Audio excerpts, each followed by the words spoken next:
Hi.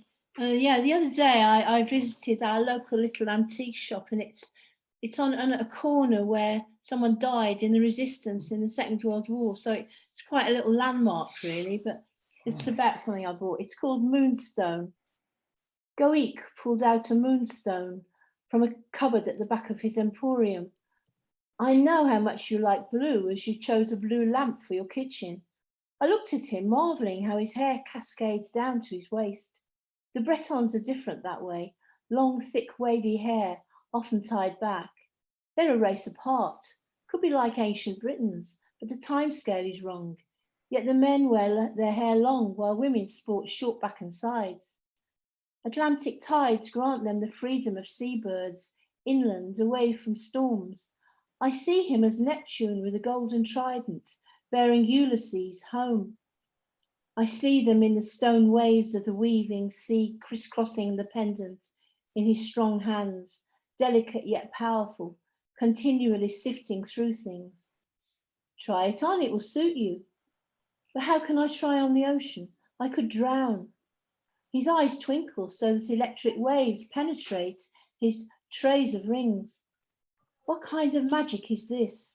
Walpurgis Nacht has already passed in a dream. The pendant floats before my eyes until I seize it and run my fingers over it. See how the colours vibrating inside are like a hidden rainbow. I see them. Blue waves vibrate with my beating heart. My eyes a storm cloud passing by. I fix it to my necklace. Then I look in the proffered glass. The storm has passed. I sing to the gentle waters, watch mermaids glide on silver tails. A filmic view across space and time, seen through Breton eyes, brown eyes, flickering in the mirror, lost in the depths of moonshine. This is the pendant. This is got another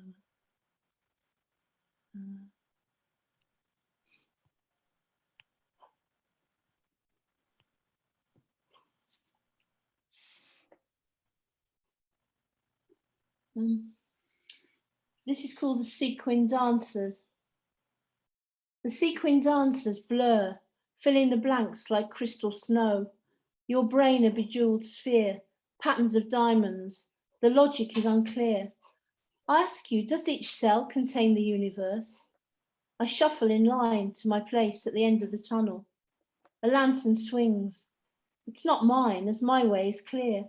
Venus herself showed me the way to the heavens. There's only one route, but sometimes the path is blocked. It's too late for me now. I sense too much interference. The sequin dancers blur in a sparkle of moonshine. I've lost my way. Too late for me, my legs are heavy. I wear shoes of lead to hold me down in the long corridor. Unable, quite unable to levitate to my ancestral home. And have I got time for one more? That's all.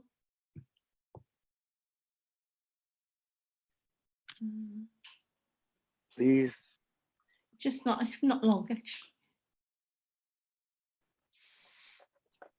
I wrote this one today on your theme to see, I don't know, I wrote it actually in the early hours of the morning, I think. It's called Changes. Yeah. All for you, David. Changes. As the sea pounds the rocks, they change to sand. We hold hands on the shore, but our love is never the same. With every day that passes, our feelings are stirred anew. Stimulated, we samba along the beach, but too much calm and we die in waves of fieriness under the evening sky that only the sun can bring. There can be that moment, one in infinite, of which Browning wrote, and we can see that star, that chrysolite star, which determines our future life together. We hold hands on the shoreline, holding on to paradise. Yet how much do we cling to each other? How much pain is there in the clasping of hands, maintaining that grip on ourselves, on reality, casting aside the sand that rests in our palms rubbed sore, as salt water cleanses and washes out our soul. And the wind changes. We make love as waves orgasm around us. Our dreams fly in all directions. Our bodies charred, yet blissed out by sunshine. Bodies burn on the side of the Ganges once the soul has flown away, born again in another earthly body, whether it's man, woman, or beast. Hindus believe in change in the metamorphosing of the earthly body, all in the movement of waves and the love that we exchange on our journey across time and space. Truly, say Christians, that is the route to paradise, but who knows where we have come from?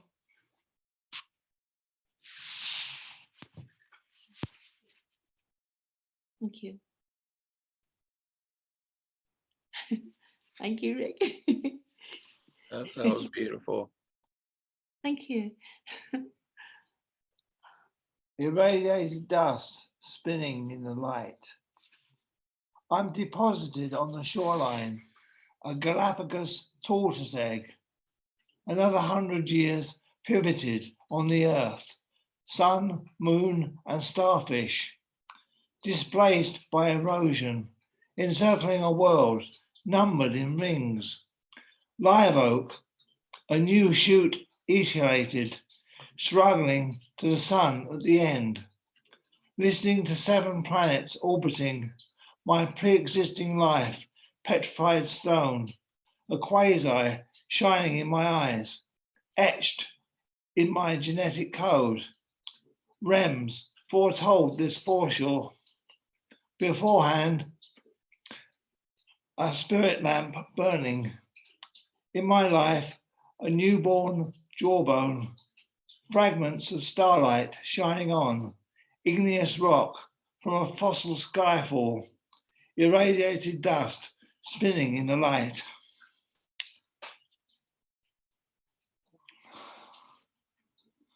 The nth dimension. Beyond the end of the world, in the valley of the shadow, disaster is time's object. The nth dimensional Euclidean structure on a wavelength, a dot matrices in the ecliptic, dawning on a pre-lapsarian world within worlds, returning beyond the sea and mountains, circumnavigating the globe, refracted light from Alpha Lyra, stars from beyond the ecliptic, crisscrossing the equator inside a tidal wave of synergy.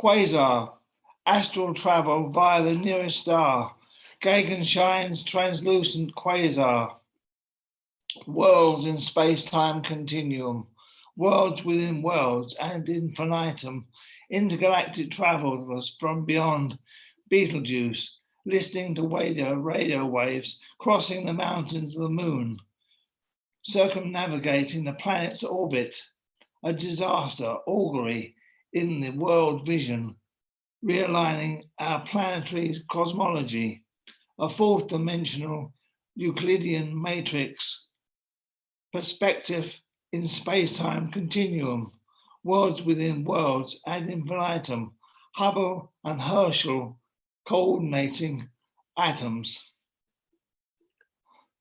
Thank you.